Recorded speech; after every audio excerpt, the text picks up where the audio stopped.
जय जय रघुवीर समर्थ. समर्थ म्हणतात की जन्म आहे या अर्थी मृत्यू आहे आणि मृत्यू गरजेचा आहे असं समर्थांनी आपल्याला ते सांगितलं. समर्थ म्हणतात की जर मृत्यूच नसला असता, सर्वांना जर अमर जीवनच मिळालं असतं तर आपल्या घरामध्येही आपल्याला राहायला सुद्धा जागा मिळाली नसती आणि रोडवर सुद्धा जागा भेटली नसती आणि सगळीकडे गर्दीच झाली असते असं समर्थांनी आपल्याला ते सांगितलं. आणि म्हणून समर्थ म्हणतात की प्रत्येकाला मग जीवन जगताना खूप त्रास झाला असता, या सृष्टीवर या पृथ्वीवर मात्र जागाच उरली नसती असं समर्थांनी आपल्याला ते सांगितलं. आणि म्हणून समर्थ म्हणतात की मृत्यू गरजेचा आहे, जन्म आहे या अर्थी मृत्यू आहे आणि म्हणूनच सर्वजण सुखी आहेत असं समर्थांनी आपल्याला ते सांगितलं.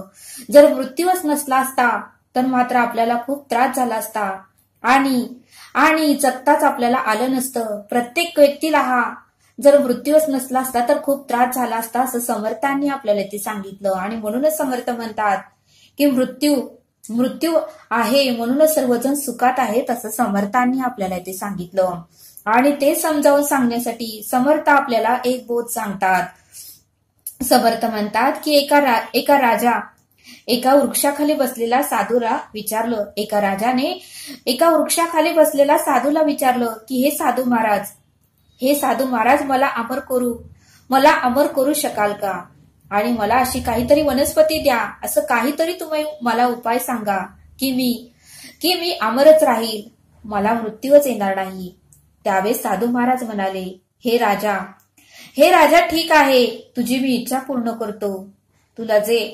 तुला समोरचं जे पर्वत दिसते ते दोन पर्वत ओलांडून गेलास की तुला एक सरोवर लागेल आणि त्या सरोवराचं जर तू पाणी पिलास की तुला अमृतत्व प्राप्त होईल. त्या सरोवराचं जर पाणी पिलास तर तुला अमृतत्व प्राप्त होईल. त्यावेळेस राजाला खूप आनंद झाला आणि राजाने साधू महाराजांना धन्यवाद देऊन तो त्या सरोवराचं पाणी पिण्यासाठी निघून गेला.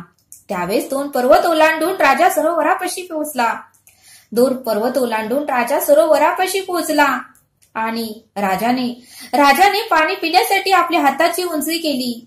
राजाने मात्र पाणी पिण्यासाठी आपल्या हाताची उंची केली आणि सरोवरावर राजा वाकला. सरोवराचे पाणी पिण्यासाठी राजा खाली वाकला. तेवढ्यातच राजाच्या कानावर कोणीतरी तळमळ करण्याचा आवाज आला, कोणीतरी कणहत असल्याचा आवाज आला, कोणाला तरी त्रास होत असल्याचा आवाज राजाच्या कानी सतत येऊ लागला. त्यावेळेस राजाने ठरवलं की पाणी आपण नंतर पिऊया, आधी कोणाच्या कणहतेचा आवाज येतोय, कोणाच्या तळमळतेचा आवाज येतोय ते आपण अगोदर पाहूया. आणि मग राजा मात्र सरोवरापर्यंत पोहोचला, परंतु राजाने मात्र सरोवराचं पाणी पिलं नाही. ज्या ठिकाणून त्या व्यक्तीचा आवाज येत होता त्या दिशेने राजा मात्र चालू लागला. आणि मग राजा ज्या ठिकाणून आवाज येत होता त्या ठिकाणी पोहोचला. एका झाडाखाली एक वयस्कर माणूस आडवा पडून कणहत होता आणि राजाच्या दृष्टीस मात्र तो माणूस पडला. राजाने मात्र त्याला कणहतेचे कारण विचारलं, तळमळतेचे कारण विचारलं, त्रासाचं कारण विचारलं. त्यावेळेस तो माणूस राजाला म्हणाला की हे राजा, या सरोवराचे पाणी प्यायल्यामुळे मला अमृतत्व आले. हे राजा, या सरोवराचे मी पाणी प्यायल्यामुळेच मला अमृतत्व मिळाले आहे. आणि वयाची 100 ओलांडताच माझ्या मुलाने मला घराबाहेर हाकलून दिले. गेली 50 वर्ष मी या ठिकाणी या अवस्थेत तळमळत पडलो आहे आणि देवाला सतत मी मृत्यू मागत आहे आणि तरीही मला मृत्यू येतच नाही, कारण मी या सरोवराचं पाणी पिले, त्यामुळेच मला अमृतत्व प्राप्त झाले. आणि आता तर राजा, माझी मुलं तर मरून गेली आणि माझी नातवंडही आता पूर्णपणे म्हातारी झाली. माझी नातवंडही आता म्हातारी झाली आहेत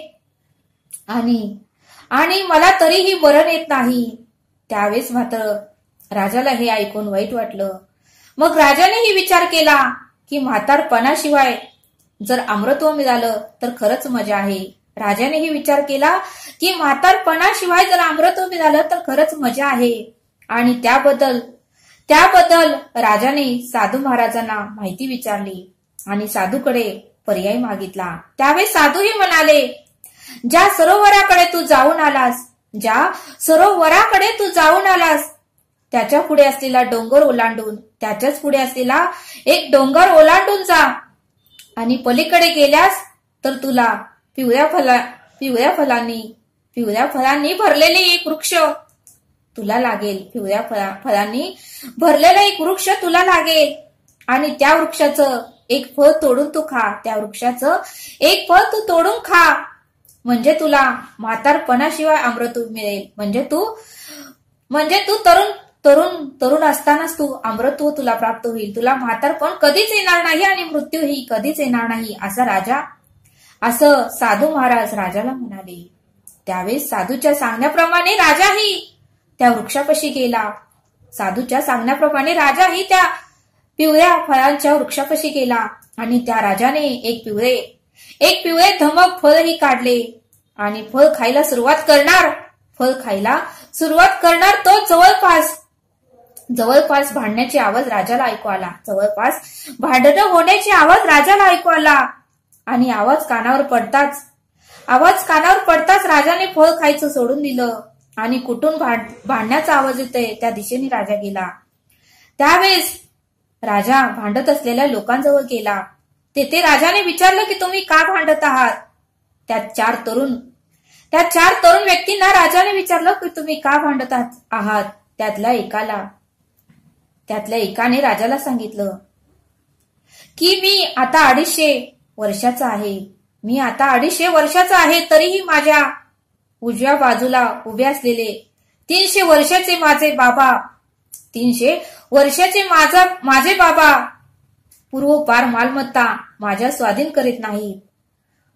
जी काही पूर्वजनाची मालमत्ता आहे ती माझ्या स्वाधीन करीत नाहीत आणि म्हणून मी त्यांच्याशी भांडण करत आहे.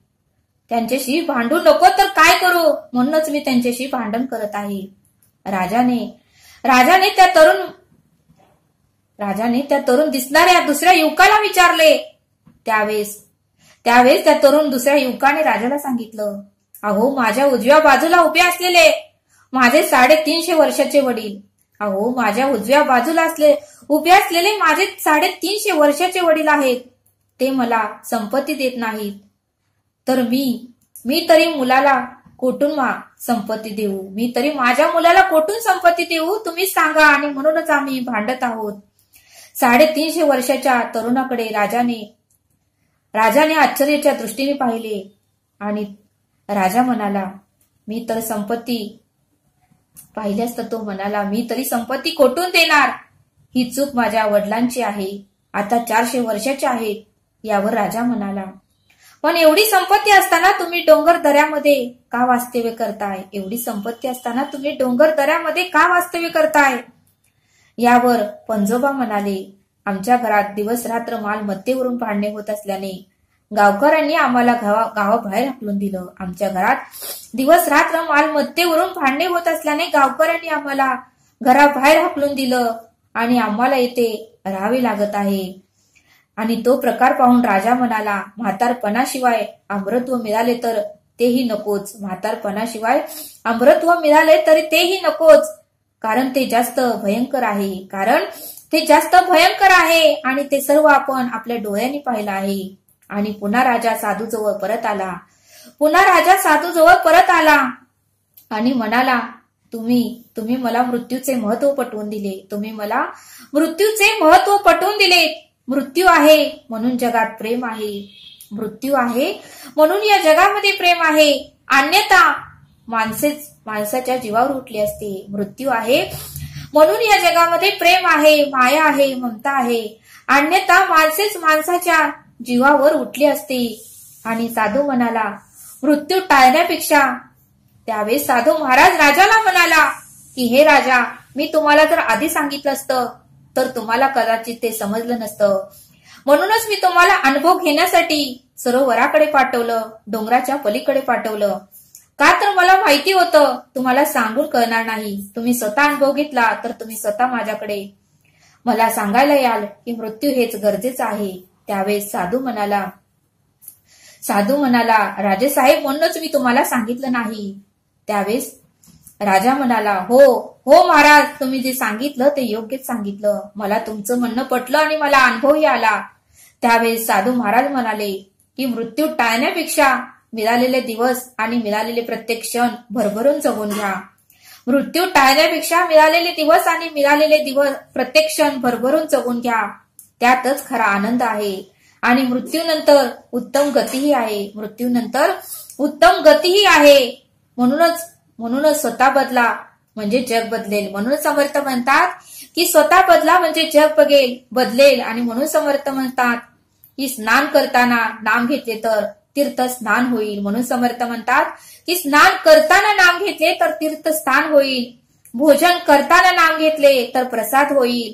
आणि म्हणून समर्थ म्हणतात की चालताना नाम घेतले तर तीर्थयात्रा होईल. स्वयंपाक करताना नाम घेतले तर महाप्रसाद होईल. आणि झोपताना नाम घेतले तर ध्यान निद्रा होईल, उत्तमाची होईल. आणि काम करताना नाम घेतले तर कर्म आणि भक्ती उत्तमाचीच होईल. आणि म्हणून समर्थ म्हणतात की घरात नाम घेतले तर घरच मंदिर होईल. आणि म्हणून समर्थ म्हणतात की मृत्यू हा फार गरजेचा आहे. मृत्यूच नसला असता तर या जगामध्ये प्रेम माया राहिली नसती आणि कोणीही सुखात राहिलंच नसतं आणि सर्वांना त्रास झाला असता. घरातही जागा नसली असती आणि बाहेर ही जागा आपल्याला पुरली नसती असं समर्थांनी आपल्याला इथे सांगितलं. आणि म्हणूनच समर्थ म्हणतात की जन्म आहे या अर्थी मृत्यू सगळ्यांनाच आहे आणि मृत्यू असणे फार गरजेचं आहे असं समर्थांनी आपल्याला इथे सांगितलं. तरी आता आपण येथेच थांबूया. धन्यवाद. जय सद्गुरू.